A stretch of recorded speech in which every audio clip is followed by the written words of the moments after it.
Good afternoon. My name is Rita Montgomeri, and we are sitting here in the inn at 213 17 Mile Drive in Pacific Grove, California.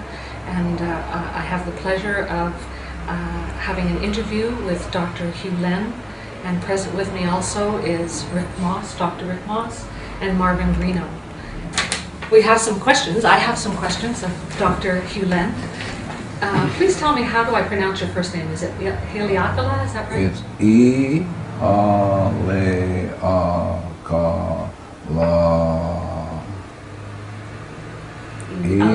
Ihaleakala. Thank you. Yeah. I'm wanting to speak with you, especially about some of the ideas that you bring up in the book Zero Limits, written about you by Joe Vitale.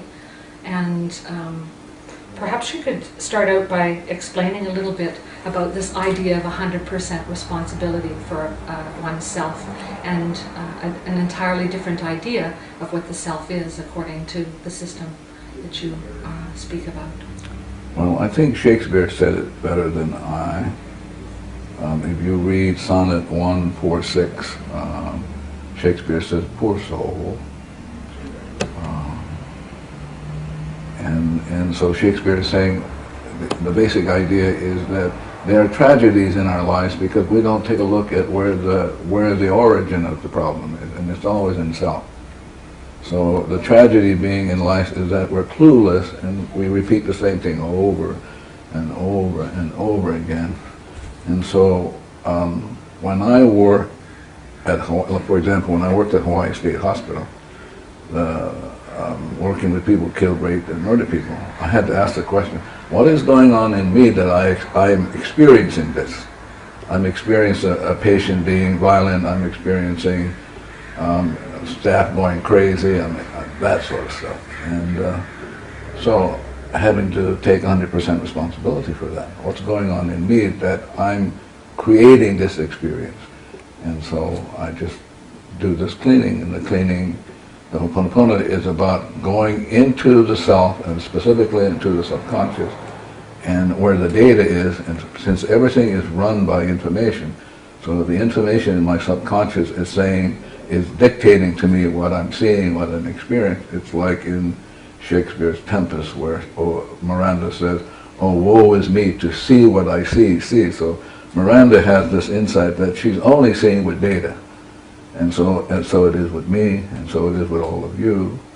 And so I just work on the data in me that I experience as, quotes, the other person. So if I see you as being crazy and goofy, it's only my experience of you. If I erase that, you can't be that way. Not possible. And so that's what I mean to be 100% responsible. Being 100% responsible is taking responsibility for what is going on in you that you experience of whatever. Could I ask you to clarify just a little point? You said, what is it in me that is experiencing this? Yeah. Could you clarify what you mean by experiencing? Do you mean perception? No, I don't even mean that. Perception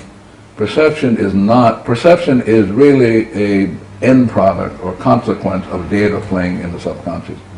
So again, coming back to Miranda is saying, I only can see what I see because the data is seeing what I see.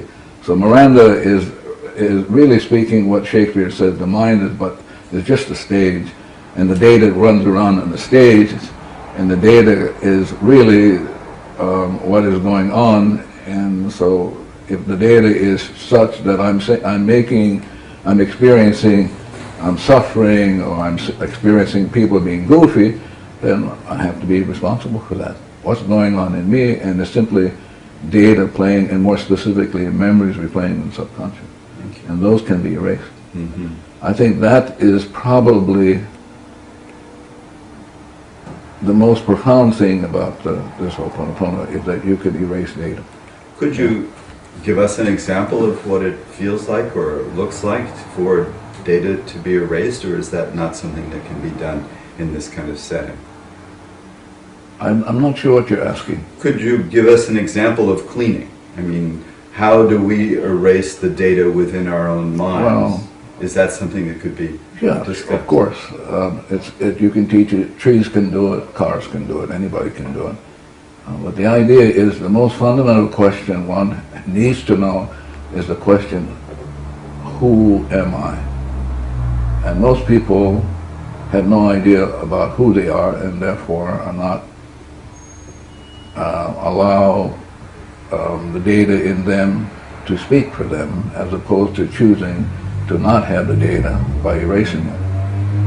And so it's coming back to great sages like Jesus. Jesus said, love your enemies, and your only enemy is the memory plane that you experience as a judgment, anger, resentment, hate, annoyance. And so the Ho'oponopona is about falling in love with the data and saying to the anger, I love it, saying to the memory that replays the anger, I love you, thank you for showing up, and giving you one more chance to free you.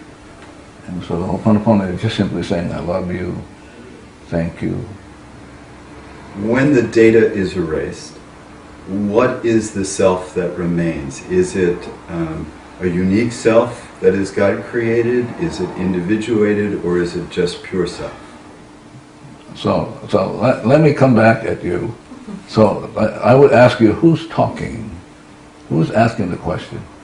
Well, that would be the data, and because the other part of me would know the answer to that. Yeah, but I'm saying since the data is talking, you can erase the data. So I'm saying to people, no matter if you have questions, you'll never be able to get at what is going on because the data is running you. And the idea is to get to see, we historically have come from this notion that you can decode things. So the Greeks come along and Greeks said, well, let's examine, let's analyze. But the Ho'oponopona is not about examining or analyzing. Ho'oponopona is about letting go of the data. So when the data is erased, you are what Buddha called in the space of void, or what Shakespeare calls you're in the state of blank.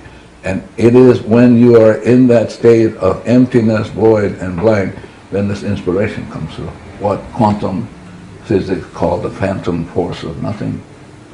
So it's a state of nothingness? I'm sorry? I'm sorry, it's a state of nothingness that you're But describing? you have to really be careful because one has to be as precise as possible. No thought? No words? No, not no thought, no data plane. So what does that mean to have no data free? That means you're free. You're absolutely free when no data plays.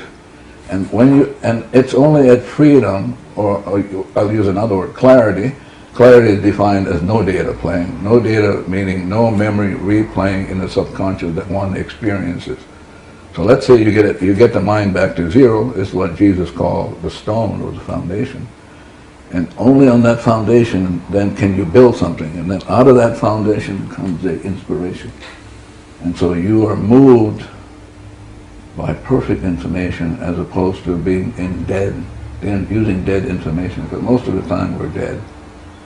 Because we without realizing, we're stuck in old data and we're dead. And the Ho'oponopona is about releasing the death and the debt. So we basically have a mortgage on our souls, and we don't even know that. And we because we're not conscious of it or not even aware of it, we're stuck in it, and we're just going to suffer. And it doesn't have to be so. That you can erase the data back to zero, and at zero, out of nothing comes this phantom force of inspiration. Are operating in a world that depends upon language and thought. So when only if you say so. Okay. So in other words, now we're stuck in that data because you have said something that's just a story, and the data is telling you what to say, and you're stuck. And that means if you're stuck, I'm stuck. Okay. So let me try to phrase it another way. You cannot phrase it another way. There's no other way you can phrase that. If you're in zero, let me try it another time. Can you be in zero state and have language? But you're going to be in zero state and have perfect, you're going to say whatever is perfect and right. And everything, in other words, let's say you're at zero, that means the whole world, the whole cosmos becomes zero. That means everything gets enlightened. So he gets enlightened, the chair gets enlightened. But they don't get enlightened from from me, they get enlightened directly from the source. And so then the language is perfect. And it's a language in which you're not even aware. It's what the artists call inspiration. Like all of a sudden, Van Goghs or these great artists just do it. Well, how did you do it? I don't know. I just did it. Yeah. That's the language of love and art. Truth, beauty beyond comprehension. Yeah. If one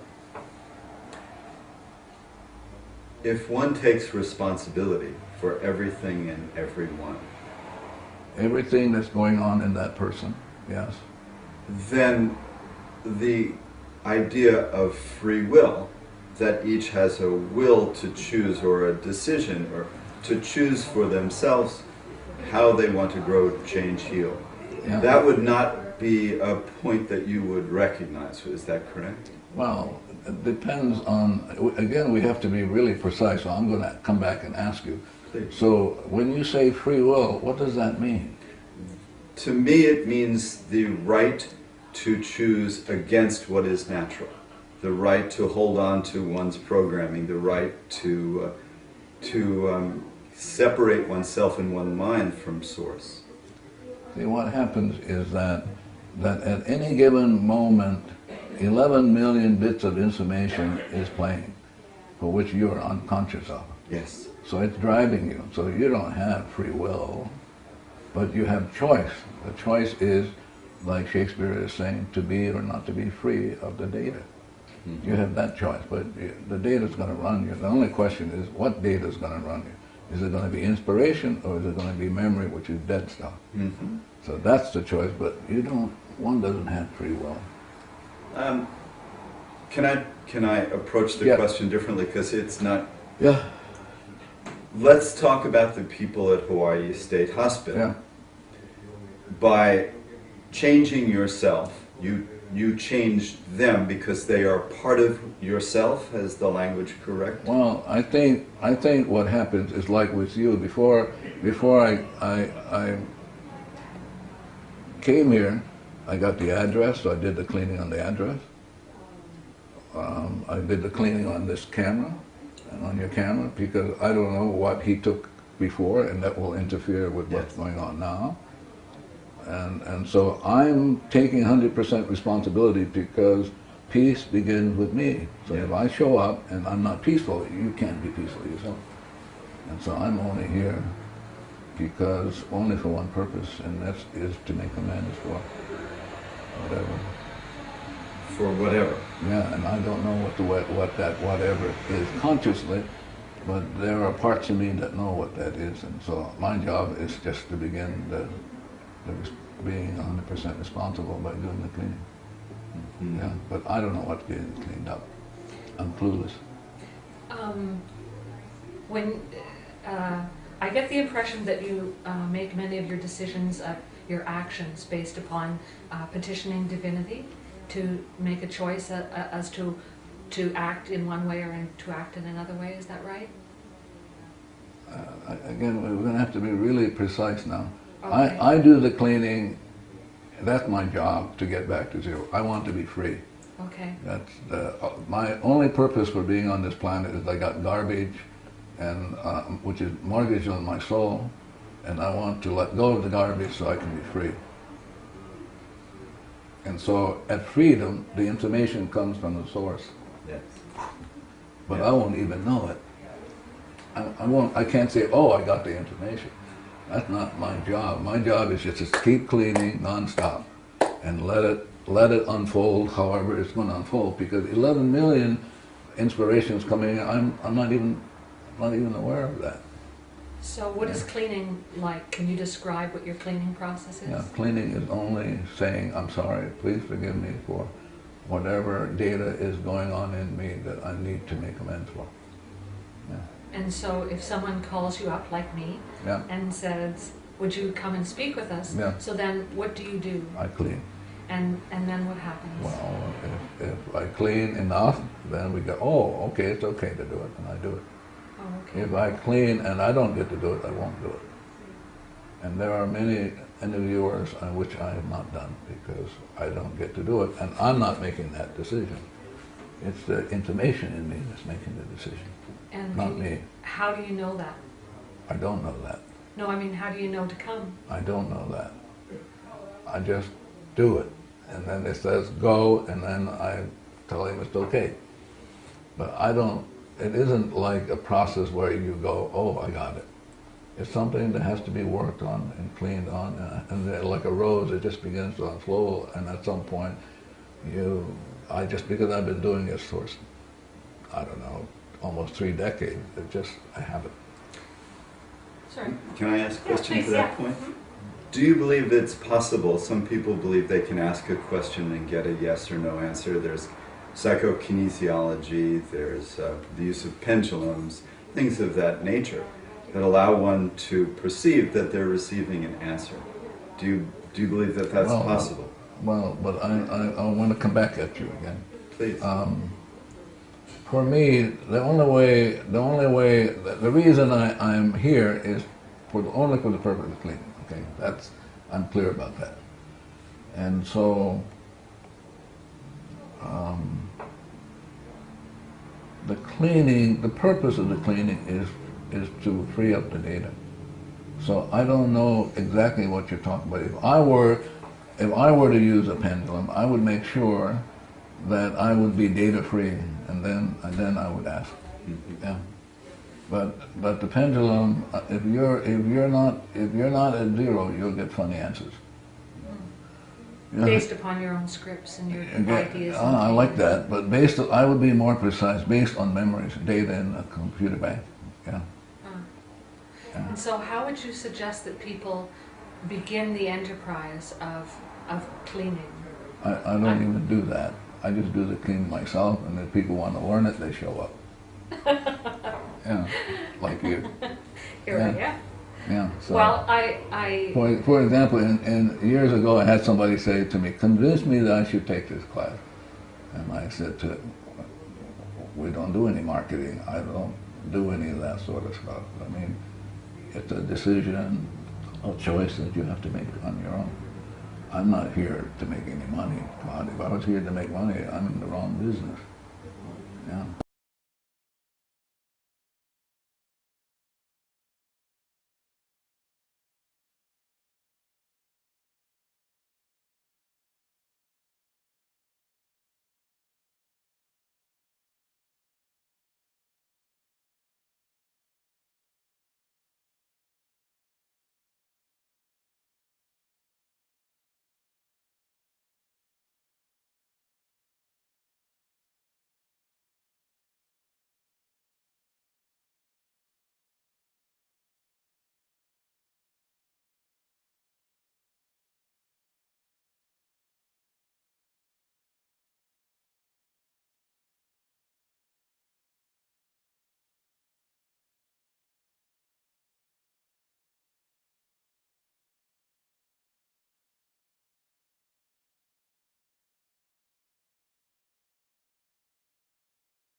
up and down the I coast. see. Just because I knew it was such a wonderful opportunity for people to meet you. Yeah.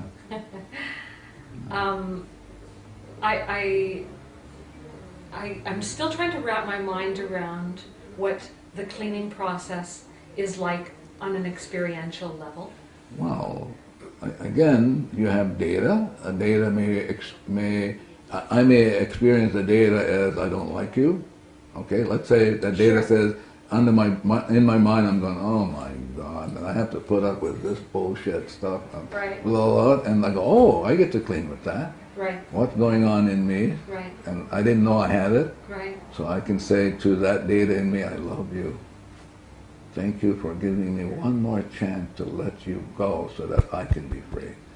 Right. So the Ho'oponopona is about saying, I'm sorry, please forgive me.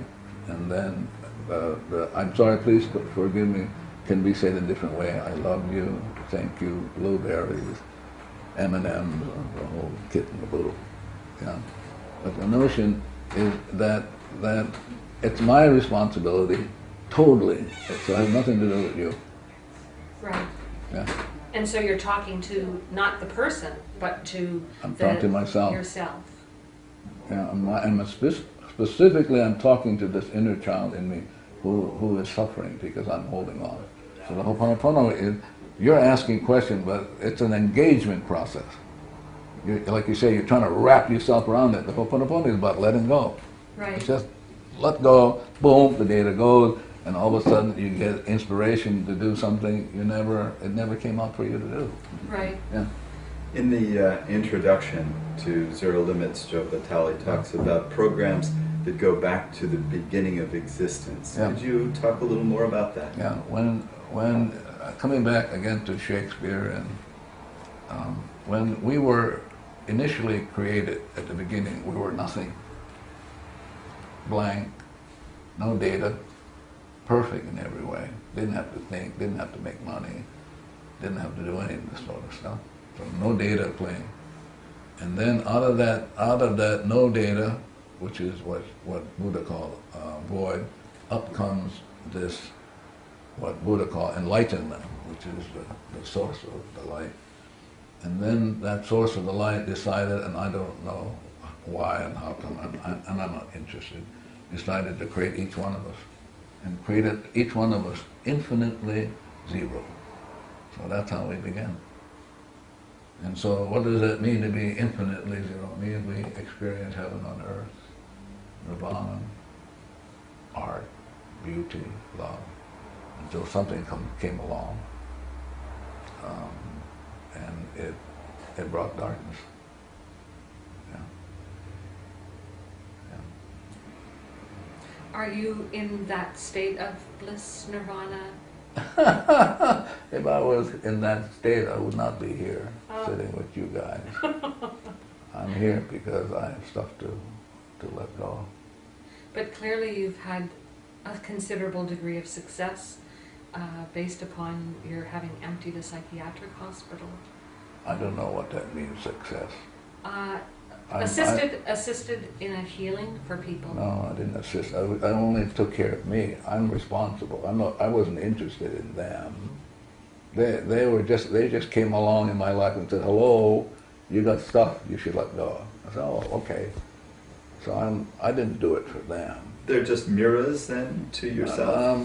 More importantly, more specifically, more precisely, that we had shared memories. Ah. Yeah. Yeah.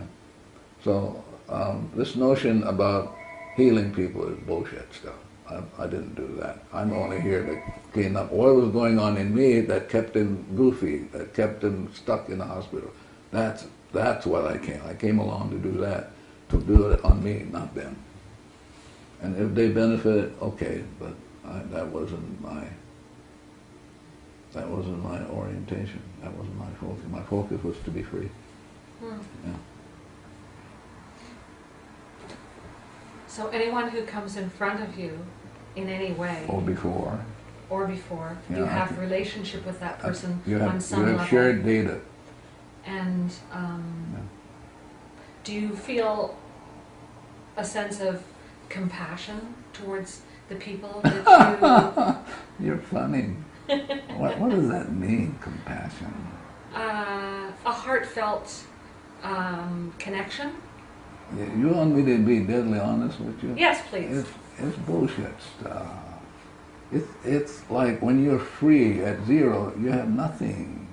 You're free. You're not even in love. You're not having any of this stuff you hear, the garbage that you hear. You're nothing. That's what Jesus said. Jesus said, listen, seek ye first the kingdom, which is nothingness, and you shall see God. That's what I'm interested in. I'm interested in seeing the God in you guys. Okay. I'm not interested in. So if I see the God in you, then I'm fine. See, it's the data. If I can let go of the data, which is the mortgage on my soul, I get back to zero. Then I'm going to see what Jesus said. I'm going to see God. And nothing but. Yeah, nothing but. And because you guys were already perfect, it was the imperfection of the data in me, not in you. So this notion about saving or clearing out the hospital is funny. The whole universe laughs. That universe is not interested in saving anybody. The universe is interested in one being 100% responsible. Then the universe will sing, Hallelujah.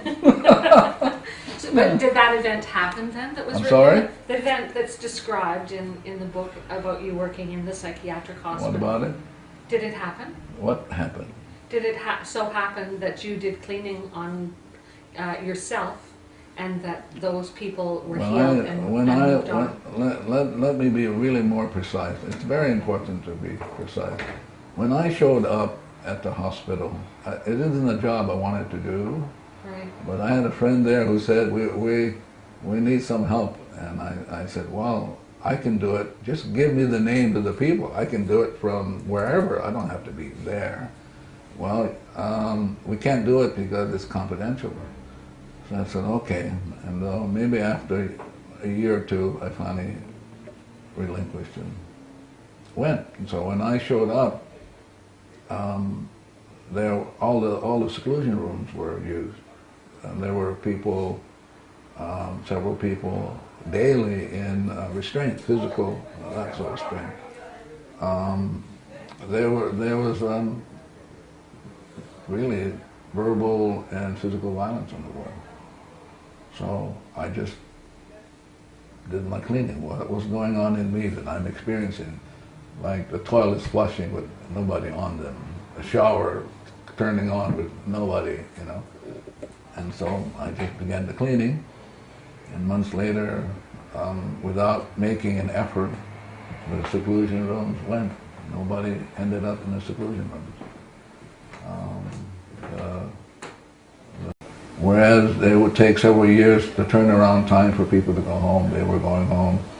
Maybe after I was there about 4 years. Maybe the turnaround time was 3 or 4 months. And so it's essentially, that's what I did, just work on myself. Yeah. So, whereas they didn't have any kind of work program, we started doing things like making cookies. Started out, that was a wonderful project. Can you imagine? Supposedly all these crazy people making cookies, but making cookies, polishing shoes, washing cars, things that nobody ever thought of doing. And I didn't plan it. It just did it. I didn't go, well, let's see whether we can do something, make a new job. It didn't happen that way. So what? I'm sorry. And then no one could lead this unit without a physician's signature. But maybe, I don't know, a year or two down the road, we were able to have a jogging program, tennis program. Yeah. But I didn't do anything. I just was clean on myself and just kind of watch and then be awed by what God can do. Huh? Wow, I should do more cleaning, huh? Instead of being annoyed and irritable. Yeah. Certain people would end up certain staff would come on the ward and the ward would go crazy. I would notice that, so I would clean with that, as opposed to, I notice when Mrs. What's her name comes, everybody goes crazy. Oh, What's going on in me when this is what's her name shows up? And so work on that. Yeah. And does this go to past lives, or do you not deal with past lives? I don't deal with that source. I just deal with memories. What's going on in me that I'm experiencing this? Yeah. Now, there may be those things, that'll come up, but I'm more interested in just targeting what's going on in me data-wise that I'm experiencing you. So if I'm experiencing you, however, 11 million of which I'm not even aware of that I'm experiencing you, I'm willing to do the cleaning because I'm clueless. Absolutely clueless. Yeah. Have you, Dr. Hugh Len, had the experience of setting your intention to do cleaning on a situation? Say someone who was, within yourself, someone came in front of you who was terminally ill, and you did some cleaning within yourself, but the person still died. Have you had the experience? I don't know what you're talking about. This notion about intention, again, is a concept that's just database. Nobody has intentions. This notion, I mean, the people who make a lot of money don't intend to make a lot of money. They just do because there's some data in them that creates it. But to claim that, see how good I am, but you look at the financial situation. The people who are supposedly good wrote all these books. Well, we're finding out they were otherwise. So I don't, the notion of intention is foreign to me. I don't know what that means. Okay, maybe I'll use a different word then. But have you been in a circumstance? All the time. Where someone makes all the time. And so... All the time. I just came back from Japan. I had this woman come up to me, and little lady, and beautiful lady. She said, I have been diagnosed as having terminal cancer. I'm going to be dead in 3 months. And so I just did a cleaning. She came up, she looked at me, she hugged me. As I hugged her, I did the cleaning. But listen, I'm not God. Sure. But I mean, I'm not God. I'm not here to save anybody. That's the divinity's job, not mine. Mm-hmm. My job is to say, I'm sorry, please forgive me. Mm-hmm. I'm not here to act as God to say, well, if I clean, I can save you.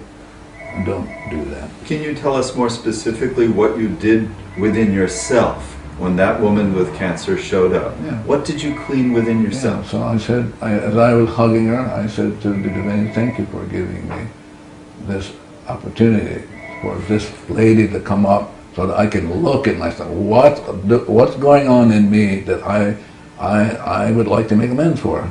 And so I said to the divinity, I'm sorry for whatever's going on in me, and there are specific cleaning tools I use that are unique to me. But basically, I'm asking the divinity, I'm sorry, please forgive me for whatever's going on in me, that this woman should show up in my life, experiencing her saying to me, I've been diagnosed. Now, one of the things I had to work on, because I just had to work on this whole judgment about somebody saying that somebody's going to die in 3 months. Mm-hmm. I had to work on that one. Yes. And again, people can't help. If a doctor says, you only got 3 months to live, he can't help it. That's the data in him. Mm-hmm. So now the question is, at some point, who is going to start deleting the data? But it's so easy. Yeah. Can we delete all the data? I'm sorry? Can we delete all the data? That's the divinity's job, not mine. My job is to appeal, divinity's job is to erase, so I can't say to divinity. Like, occasionally I say, come on, hurry up, hurry up. Did Buddha delete all the data as far as you can tell? You'll have to talk to Buddha. So, when you think of enlightened masters on the planet, you don't necessarily think of them with data deleted then, or do you? No. I'm more interested, like in somebody else. I'm not interested whether Shakespeare is a risen master. I'm more interested in some insights that I could use to get some of these ideas across. For example, Shakespeare's, I think the notion that poor soul, how does that No, poor soul, these rebel powers that be array.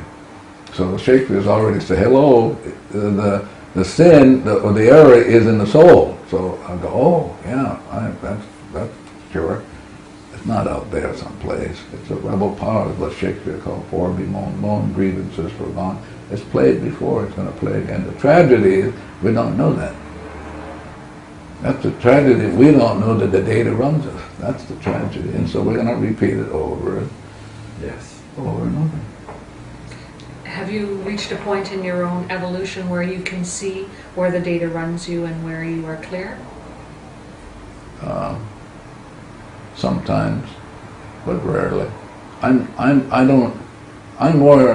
more interested in keeping the cleaning going nonstop. I don't go to that route.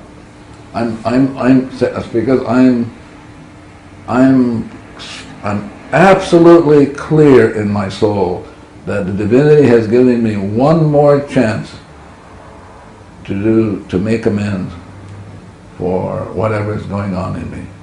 So I'm clear that my only purpose for existence is to free myself, so that I can be free and once more be in line with the light and be...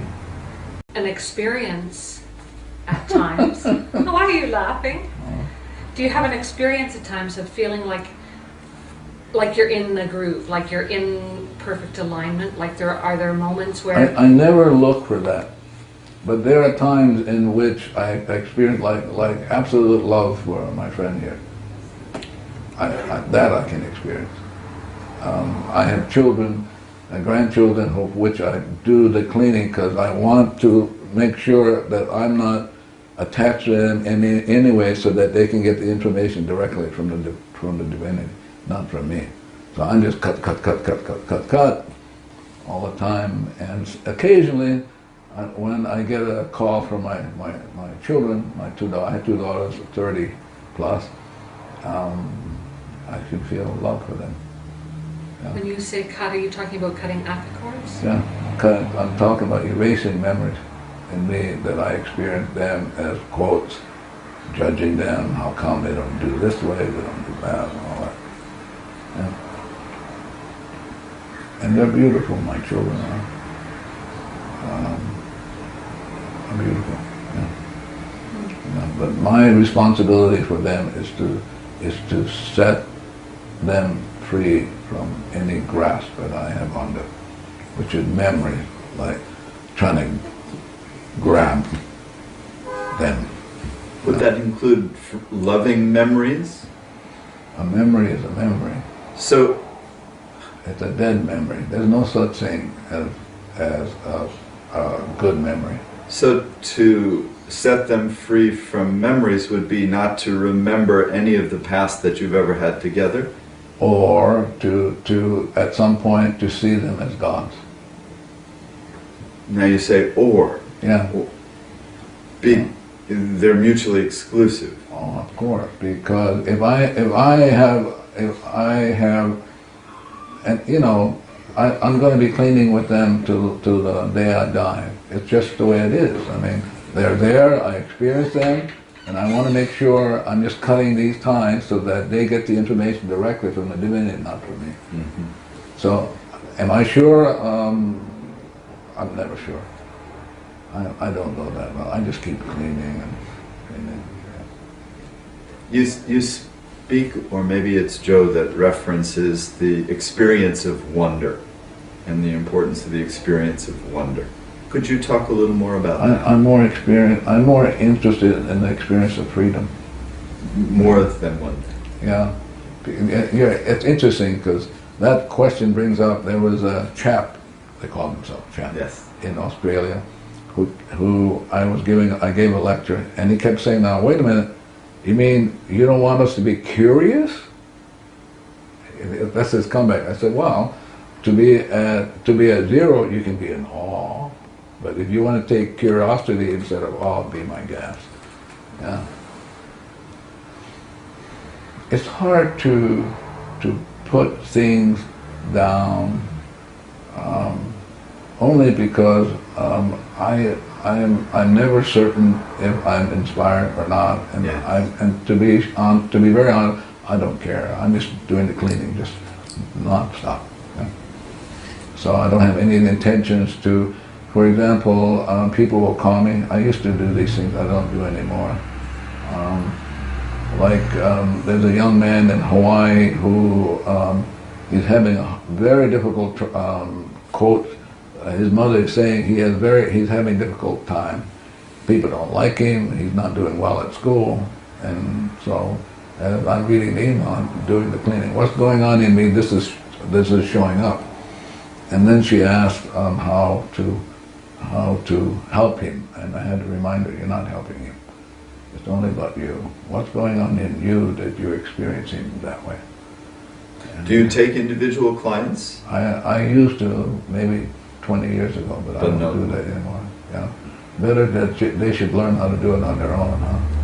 Put us out of business, so we can be vacationing here in Monterey instead of trading around the world. I'm curious, what in you is creating your commitment to such a rigorous teaching schedule? Somebody asked me that, but they asked me in a different way. This is the way they asked me. They asked me, how did you come around to doing this? And I said, I don't know.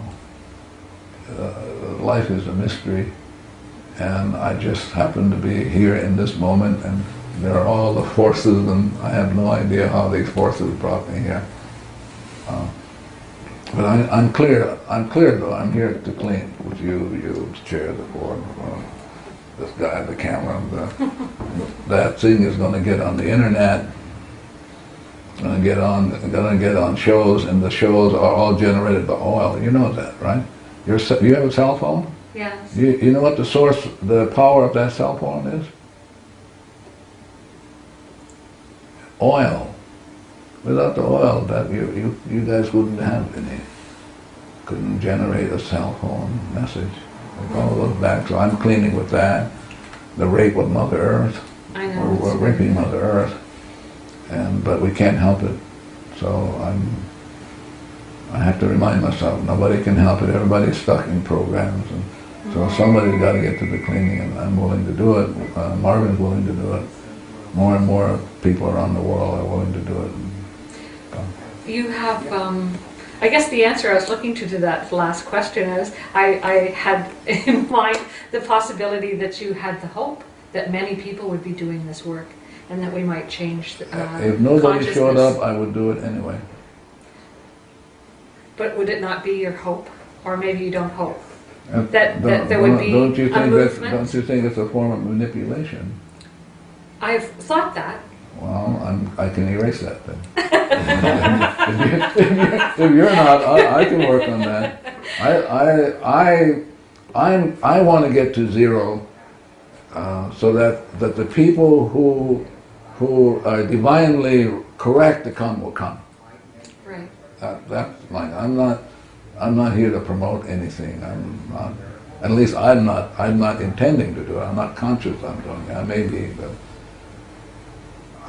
I think it's a disservice to people to promote something and then have them come when for them divinely it's not correct to be wherever they end up being, you know. In other words, promotion speaks to their memories. Yeah. And stimulates their memories. Yeah. But can promotion also speak to them and stir them to want to erase their memories? If I clean, let's say I clean, and there are 8 billion people out there. If I clean and I get myself back to zero, even for an instant, everybody will get back to zero. Then it's the divine in them that will choose to do it or not to do it. Not some promotion on my part, or some manipulation on my part. Yeah. And the book that Joe wrote about you or with you, yeah. Is that a manipulation? Is that, how do you see the book? Well, it depends on what page you're on.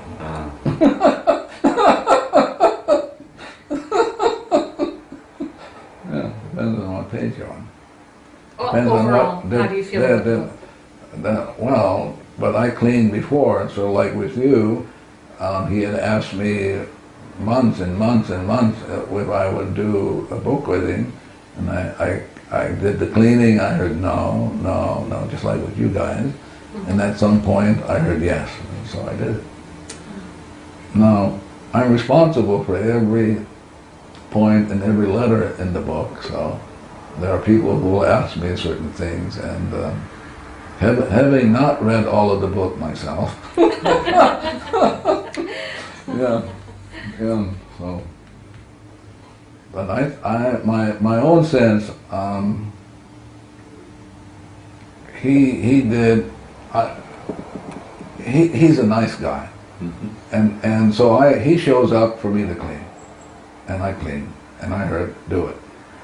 And so sometimes somebody will ask me, like you asked me, well, what does Joe Vitale think about it? I said, you'll have to talk to Buddha. Conscious. Yeah. Then that's where memories are stored, and Yeah. some people say it's the physical body that is the subconscious. Yeah.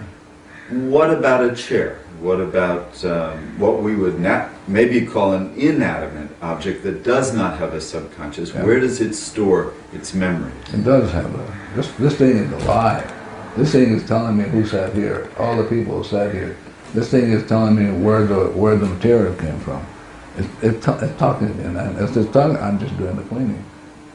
So this chair, like you, has the three selves. It has the superconscious, conscious, and subconscious. So it isn't. There's no such thing as an inanimate object. If, for example, you can talk to the camera. You can say to the camera, how many cameras do you have, Alex? So you can say to the camera, well, we're gonna tape this guy, Hugh Леном. So can you? Well, what do you think about that? You can talk to the cameras, and the cameras will tell you. No, I don't know about that. And then let's say he knew how to do the cleaning, and said, well, let's do the cleaning, and so he does the cleaning, and maybe the camera will change its mind. So when photographers say the camera loves you, they're speaking more than they know. Absolutely. Absolutely. Even I had to show you how goofy this thing can be. I had a friend of mine who married a guy who wasn't doing very well in the construction business, and then when like 40,000 he made, and then maybe 3 years later after she married him, he made 3 million. But she knew that her job was to work on all of the projects, talk to all of the projects. And so one day he was having trouble, I think, putting up a scaffold or something. And so she did the cleaning, and she heard the nails. She heard the nails, said, we just can't get along. Can't get along. So if you can't get nails to even get along, then you can't put up a scaffold, you know. The scaffold won't work. So the idea is you have to be able to talk to everything. Get them ready. Like little children, you have to say, okay, here, we're starting a new project, here's the address, here, and then you begin the cleaning right away. And then the right subcontractors will show up, and the right banking will show up, the right whatever. But everything is alive. Yeah, so everything has the three selves. Yeah. I've seen the kind of process happen that you're describing, where everything just drops into alignment with a plan.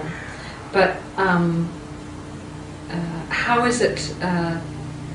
Would you encourage everyone to learn to have the facility that you have of talking to furniture and talking to a plan and talking to all the forces that go into making something work? Whoever shows up over the weekend and at this lecture, I'm going to Is that talk what you're going about to be talking that. about? Yeah, but I'm not going to yell at the rest of the world and say, come on, I have something I'm going to tell you about this. You could really use. That's an imposition.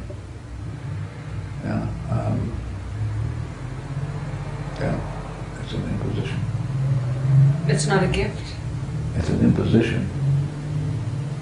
Yeah. Yeah.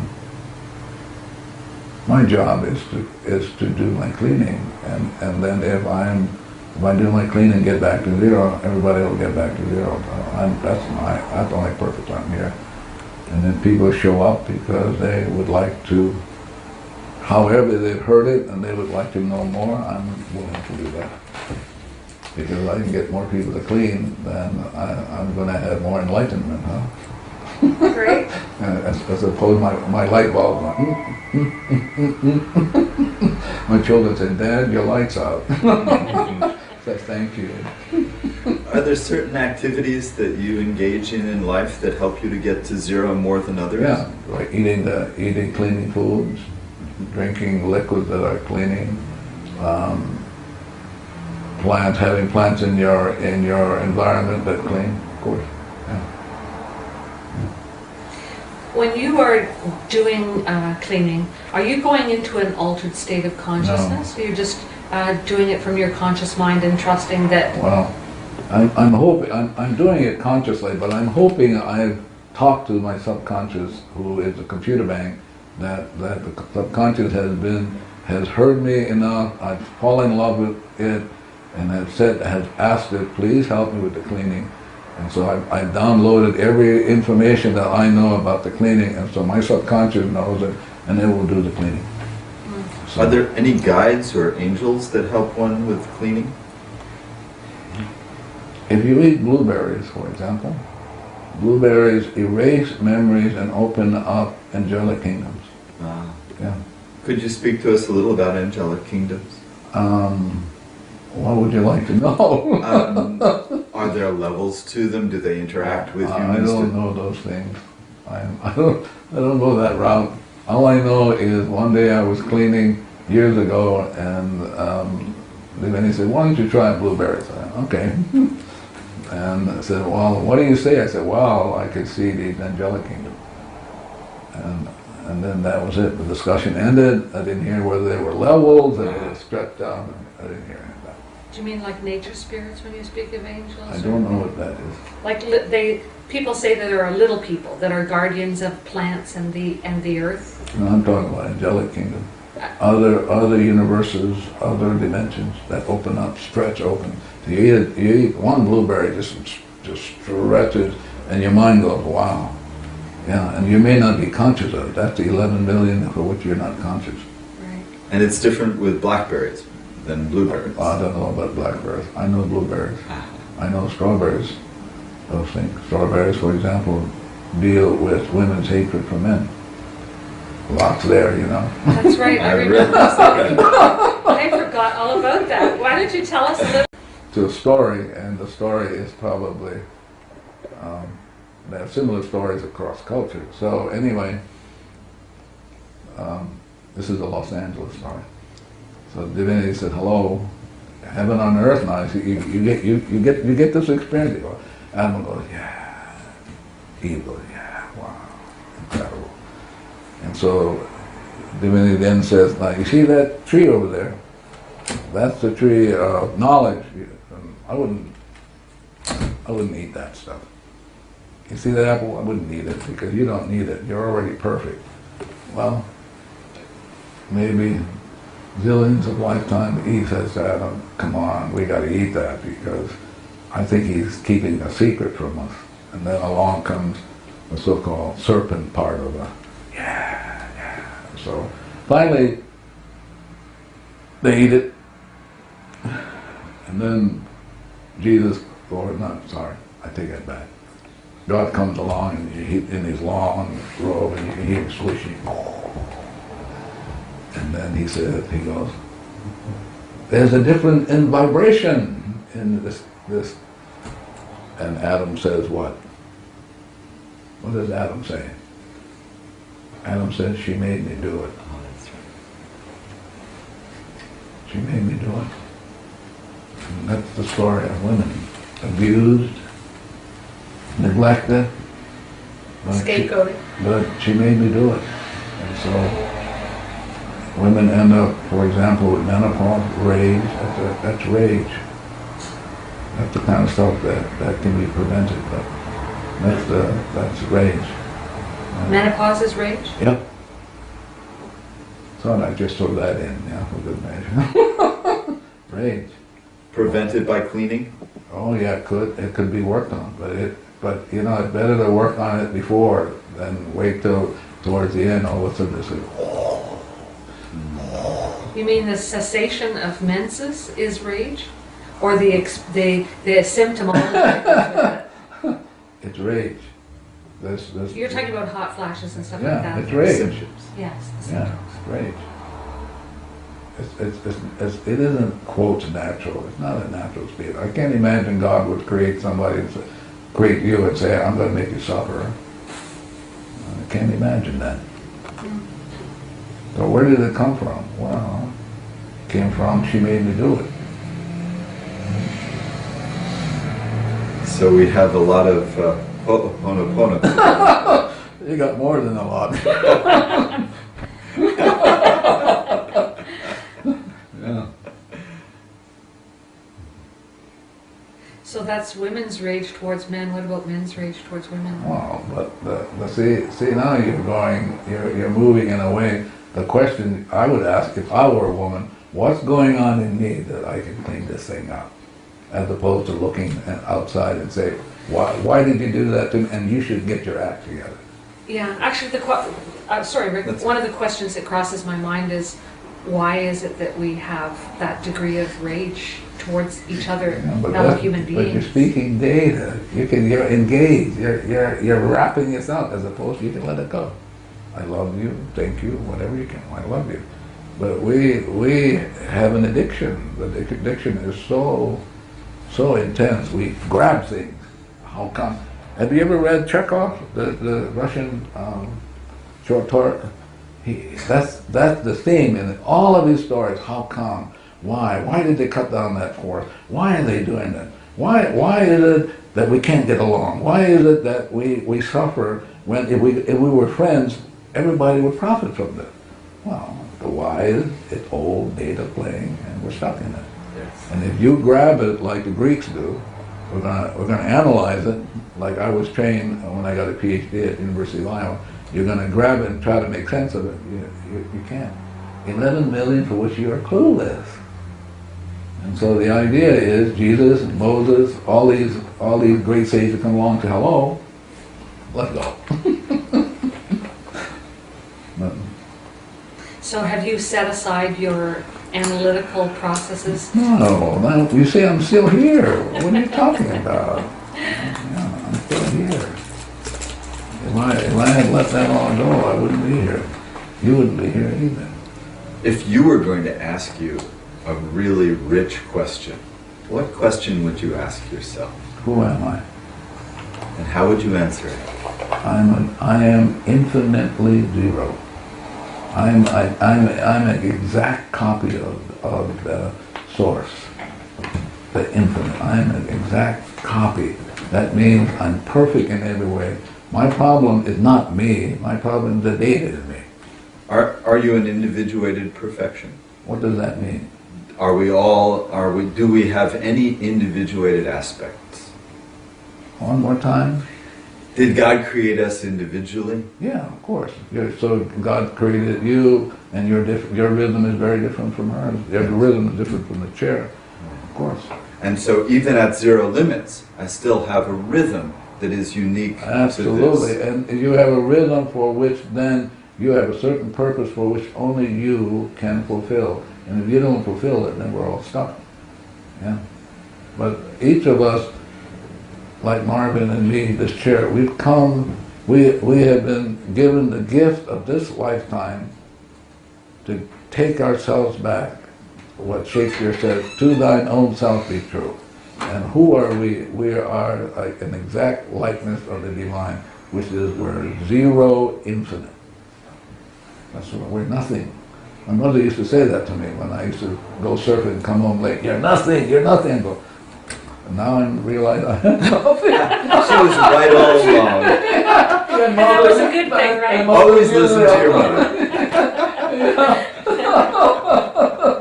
I mean, she was vociferous about that. You're nothing. And finally, I'm 70, and I'm finally going, wow, my mother had that insight, and it took me 70 years to get it.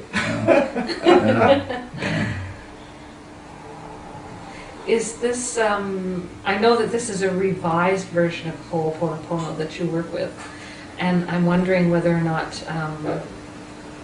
the method that existed, and I have a small familiarity with the previous version of Ho'oponopona. Tell me what the previous version is. My understanding of it is that a group of people would get together if there were misunderstandings among them, and there would be a person standing in as a facilitator, and it would depend upon that. More like a guard. Oh, okay. The guard would ensure that a smooth process unfolded so that people would come to some kind of understanding. Yeah. In some workshops that I've taken that have been about Huna and There's no such thing as Huna. oh, there isn't. No.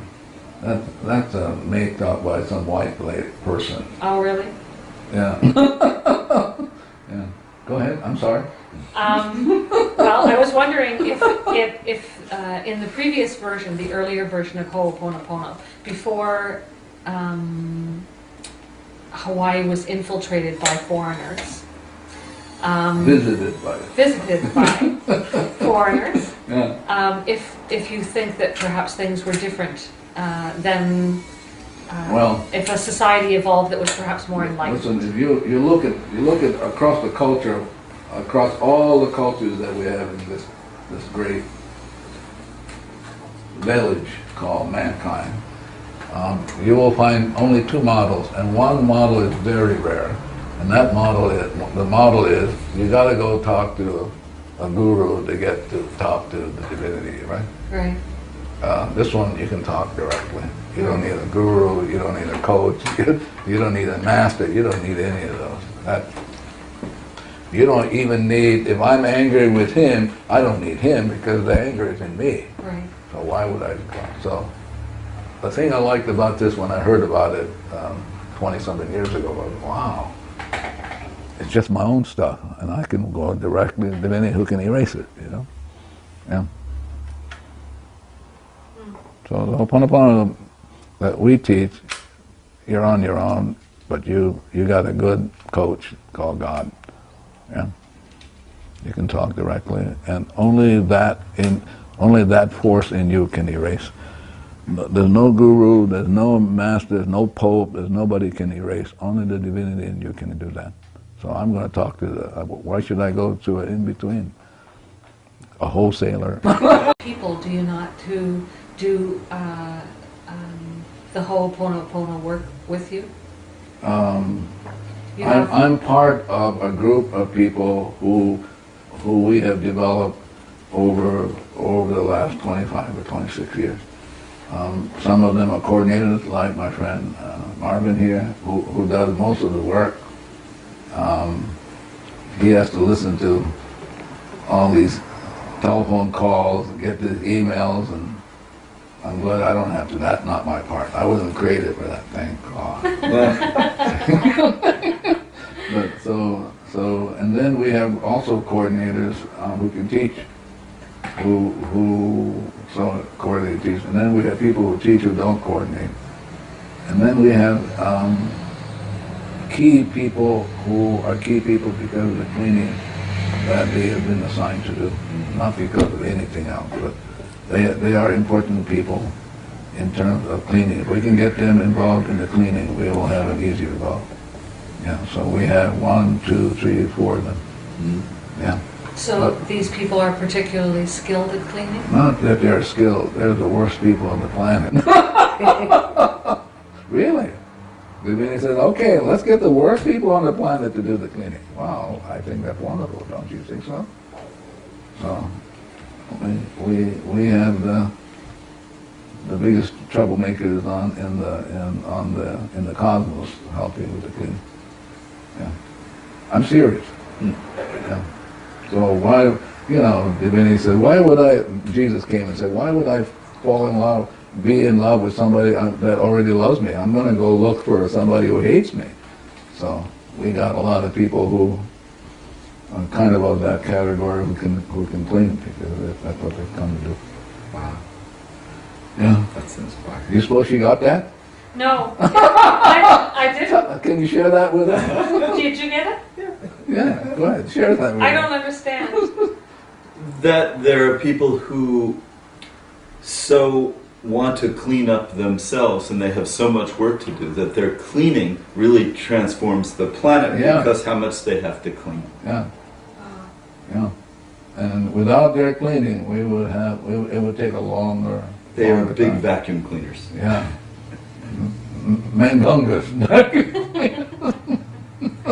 And they only showed up over the last 30 years. But Marvin is not one of those. He's one of those finite. He has that. I can see that. He has one of those French. He swivels, really. Yeah, he swivels. But he's very good at the swiveling. Yes. That's why he showed up. Mm-hmm. So Marvin, we haven't let you get a word in edgewise here. Would you like to share a little bit about your experience in doing Ho'oponopоно? Well, I don't know where to start, but it's something that I'm just very thankful for the divinity to give me as a tool to get back to where I'm supposed to be with God. I'm just in awe to have this kind of tool to be able to go back to Him. Basically, it just transforms my life, So used to be I would, for anything that happens, I would look at other people other than myself to point a finger to and say, you did it, instead of looking at me. Right. So it just changed the whole thing. So it's just cleaning. It's just about cleaning. So that's all I can say. Thank you, Marvin. Thank you. And boy, is there cleaning to do. Tons of them. You know, No matter what you do, there's always tons of them. you have people who are signing up, who want to know this or that, and I'm glad Marvin got that area covered. So you get to just show up and do the work. Well, but I get to do my part, which is not easy. Yeah. Because what you're dealing with is the addiction for engagement. The addiction for engagement, Yeah. did you say? Yes. Yeah. Like As you want to wrap your hands around it. Yeah. You want to get a hold of it. Yeah. And the realization is people cannot help it. Right. So somebody's got to get to the cleaning, and so the idea is that's my responsibility, his responsibility. So one of the things that we say to the staff in the class, hello, do your cleaning, don't be asking any questions at the engagement. So if they're willing to do the cleaning, the class usually goes fairly smoothly. So, because they can catch areas for which I'm not even conscious of, they can pick it up in there. How many people we have this weekend, staff? We have 4, Yeah. including me 5, Yeah. and then my kids are volunteers. Yeah. But it's the cleaning that's going to get us through this weekend, because if we're doing our cleaning, then they will get the information directly from the source as opposed to getting it from us. Lao Tzu once said that to become knowledgeable is to acquire information constantly, but to become wise is to let go of information constantly. That would be similar to Ho'oponopоно. Yeah. So, but more importantly, if you're at zero, you allow everybody else to be at zero, and they get their own information, as opposed to you're thinking you're going to deliver the information. If you're coming from, I got the information, I'm going to deliver it to you, you're going to be in trouble. It's going to be a long weekend. Because if I'm willing to clean along with the 5 other people, the room will get what it needs, the chairs will get what it needs. I mean, really, so profound. The floor, the building, the Sheraton will get it, the land will get it, San Jose this will go out and light up the whole world. Yes. It's beautiful. Yeah. Tough to do. Yeah. There was a point in Zero Limits where you mentioned, where it is mentioned, I like that better. Yes. that when you were doing cleaning, sometimes you would feel pain in your body. Yeah. And I've been working with I love you, I'm sorry, please Yeah. forgive me, thank you for, Yeah, with a fair bit of dedication, Yeah. not as much as you probably, but yeah, for about 8 months now. yeah, And I noticed times where I would feel, it felt like I would describe it as an energy knot that would Yeah. congeal and harden and intensify in my body. Yeah. And as I kept on doing cleaning, yeah. that it would sort of dissipate. Is this a common pattern that you... I think it's different for everybody. uh, Yeah, that's the thing I love about the Ho'oponoponu, is that there's no one program for everybody. Everybody is their own program, and so the program is to really erase the data, to get everybody back to zero. And once they get back to zero, they'll be awed by who they are. They'll fall in love with themselves. They'll be grateful. That's like the word aloha for the Hawaiians. Some Hawaiians, I should be careful.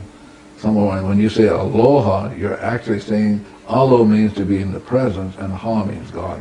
So when people say aloha, you're actually saying I'm in the presence of God. So the Ho'oponoponu is to be in the presence of God, and you have to recognize that everything is really God-made. And if you mess around with them, it's going to come back and swat you. Okay? Best to say, ah. Yeah. Take Dr. Hью Леном? I meditate with my eyes open. Yeah.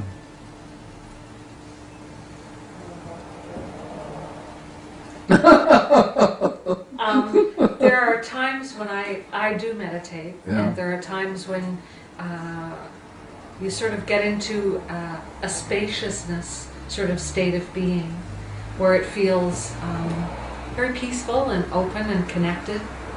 And I'm just curious if that is a state of being that would be similar to what you're describing. Maybe unique to you, maybe unique to other people. Other people will get it differently. We will be teaching a meditation process in this weekend's class, but the meditation is about cleaning. So let's say we take it through, and you sit there, and people. There was one lady in Australia would say, "But what do you focus on?" I said, "You don't focus on anything, but you got to focus on something." I said, "Well, be my guest." But basically, you go and you do the meditation, so that whatever comes up will get cleaned up. As long as you're in that meditation, you can bring it to an end. But as long as you're in that meditation, it's a cleaning process. You're sitting there, and all kinds of stuff will come up. It's going to get cleaned up. As opposed to sitting there and going, "Oh my God, do I have to put up with that thought form?" But not the Ho'oponoponu. Ho'oponoponu, everything is about cleaning, including the meditation. That's why I love doing it. I do it zillions of times a day, just for that. Yeah. Yeah.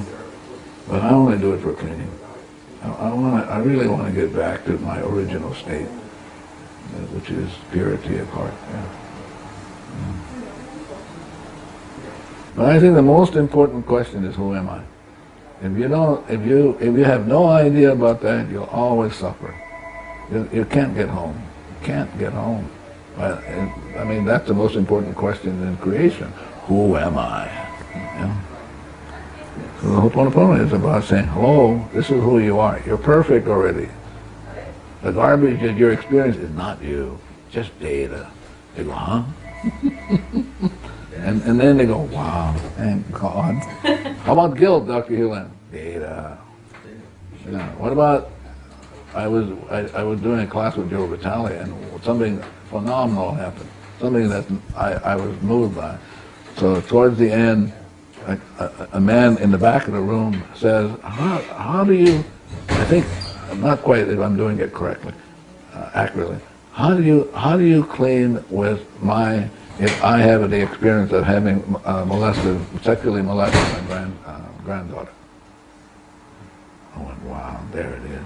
That's the truth, like nobody's business. So I had a chance to clean with that. And he did it kind of like up it came. And I thought it was beautiful. Yeah. What are some of the most wonderful experiences that you've had over these 30 years? Probably realizing more and more that this lifetime is really a gift. And it's a gift for cleaning. It's a gift of going home. It's taken me years to kind of realize that this lifetime is truly a gift from the divine. And it's a gift to make amends. And I'm willing to do it. Yeah. I've met some interesting people over the years, but I would say that probably for me is realizing that this lifetime is really a gift, and another gift is the cleaning process. Another gift is identity, and then realizing that we are carbon copies of this pure, perfect source. Yeah. Mm-hmm. Yeah.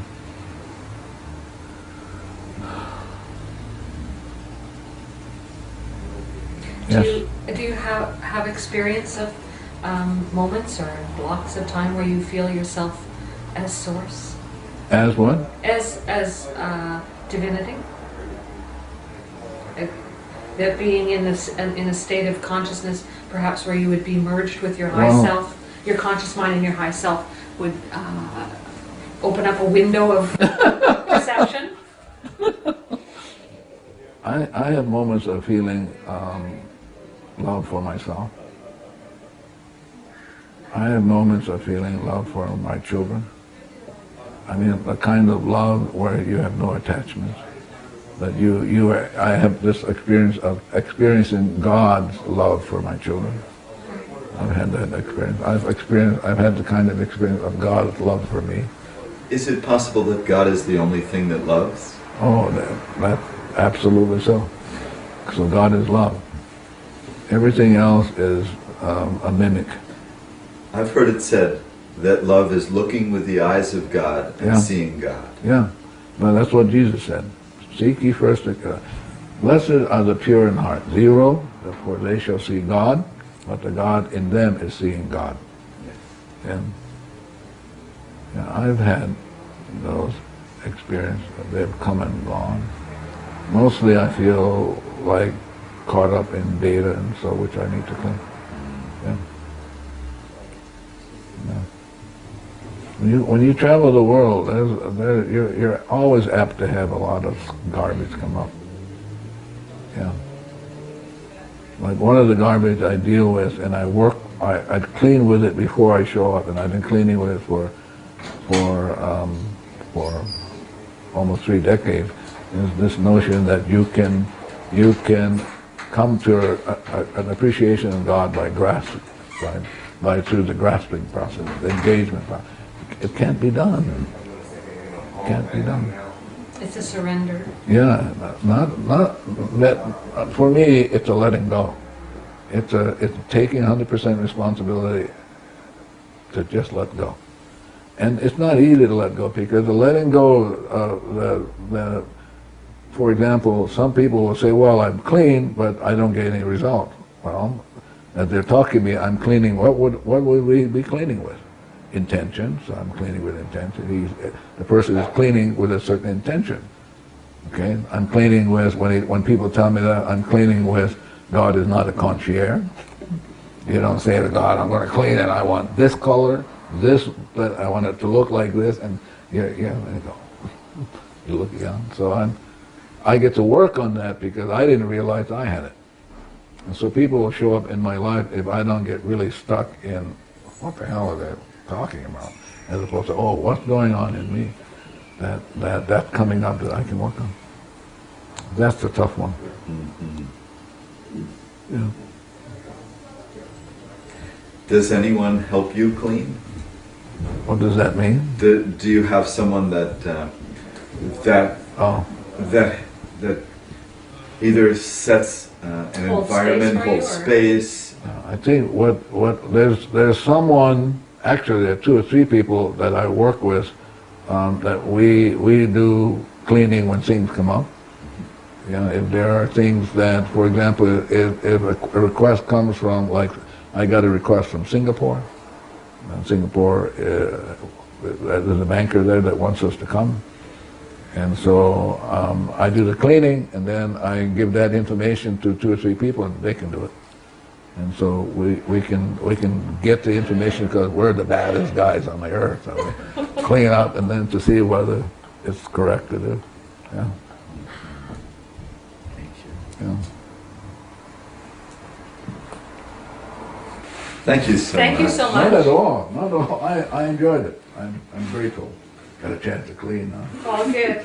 I've heard the questions before. I'm sure you have. Yeah.